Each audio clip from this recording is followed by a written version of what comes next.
Perkembangan ilmu pengetahuan dan teknologi telah membawa dampak signifikan terhadap berbagai aspek kehidupan negara-negara di dunia termasuk Indonesia.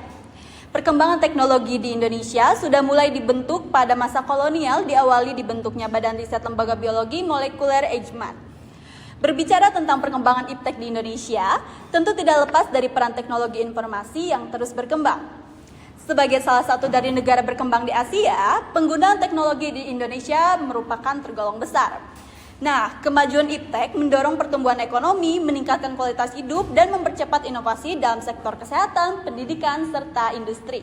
Namun, di sisi lain, ketergantungan yang meningkat terhadap teknologi juga memunculkan tantangan serius, seperti kesenjangan antara negara maju dan negara berkembang, terutama dalam pengelolaan dan pemanfaatan sumber daya alam.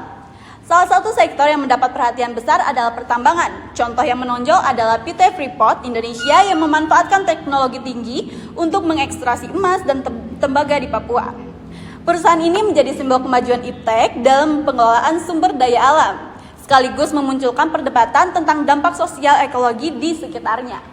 Tadi sudah saya sampaikan terkait perkembangan iptek di Indonesia, khususnya sumber daya di PT Freeport.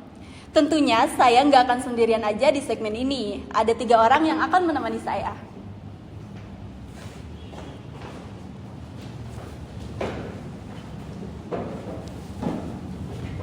Nah, sebelum kita mulai berbicara tentang perkembangan iptek, boleh nggak dulu kita perkenalan dulu lah.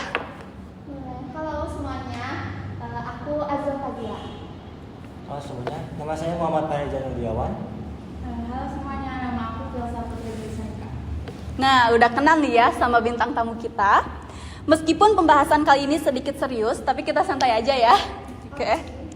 Jadi, ketika segmen ini selesai, kalian bisa pilih mau setuju atau nggak setuju atau malah di tengah-tengah, oke? Nah, pertanyaannya, apakah dampaknya lebih banyak positif atau negatif? Itulah yang bakal kita bahas sekarang. Oke, siap ya? Siap. Yuk, langsung aja kita mulai dengan tim pro. Oke, terima kasih sebelumnya Sakira. Jika kita berbicara tentang PT Freeport Indonesia, teknologi jelas memainkan peran besar dalam meningkatkan efisiensi tambang. Misalnya, seperti dalam video yang nanti ditayangkan, mereka menggunakan block caving, teknologi penambangan bawah tanah yang bisa mengekstrak biji dalam jumlah besar tanpa merusak permukaan tanah. Selain itu, sistem otomatisasi dan pemantauan digital yang diterapkan PT Freeport juga telah meningkatkan keamanan kerja bagi para penambang, di mana kecelakaan kerja bisa ditekan seminimal mungkin. Dan dari segi ekonomi, Freeport menjadi salah satu penyumbang pajak dan royalti terbesar di Indonesia, dan ini sudah jelas terdapat beberapa buktinya.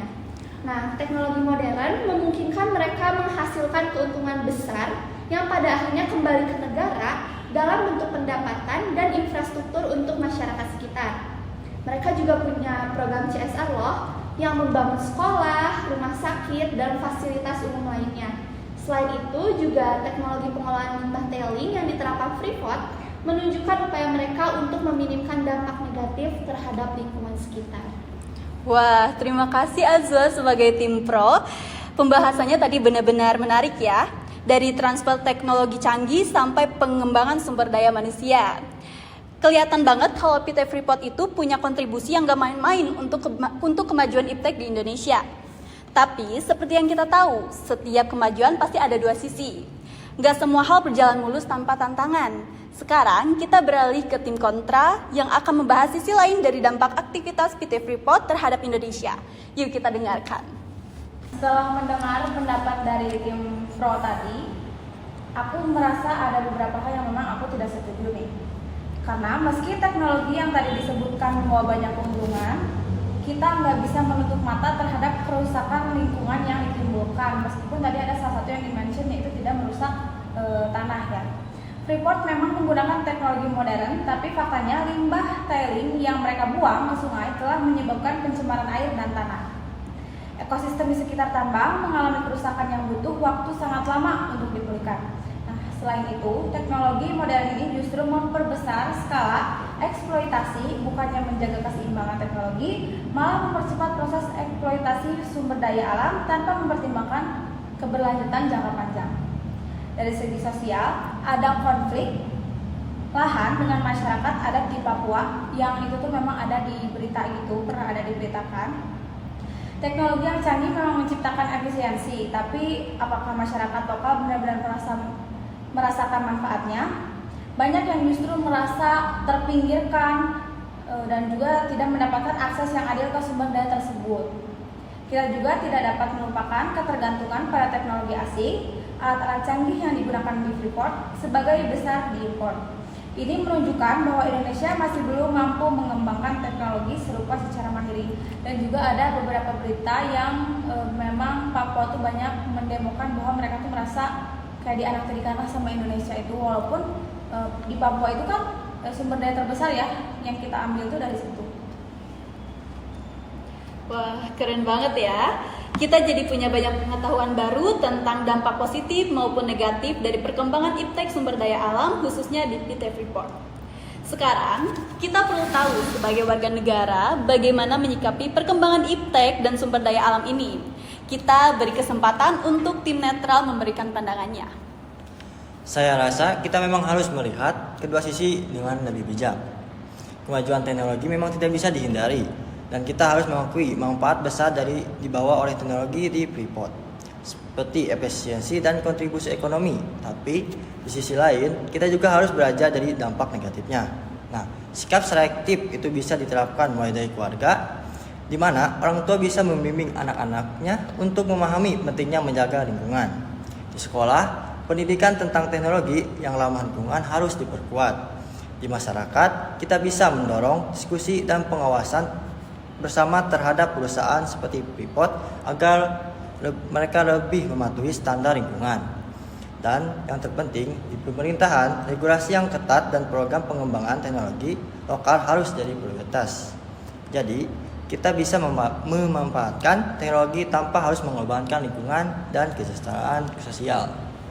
Nah, gimana nih? Seru banget ya diskusi kita hari ini. Kita jadi tahu bahwa kemajuan teknologi di sektor sumber daya alam seperti di PT Freeport, Indonesia memang membawa banyak manfaat, tapi juga tantangan besar yang harus diatasi. Benar banget. Teknologi punya potensi besar untuk membantu perekonomian dan menciptakan lapangan kerja di Indonesia. Tapi kita juga harus tetap waspada dengan dampak negatifnya. Jangan sampai kemajuan ini justru merusak lingkungan dan memperburuk ketimpangan sosial. Makanya, sikap selektif sangat penting. Kita harus mendukung teknologi yang ramah lingkungan dan memastikan regulasi yang ketat untuk pengelolaan sumber daya alam. Oke, setuju banget nih. Terima kasih untuk teman-teman yang sudah ikut diskusi seru kali ini dan tentunya memberikan ilmu pengetahuan baru ya. Dan buat kalian yang mendengarkan, semoga podcast ini bisa membuka wawasan kalian tentang kemajuan iptek dan tantangannya. Sampai jumpa di episode berikutnya. Bye.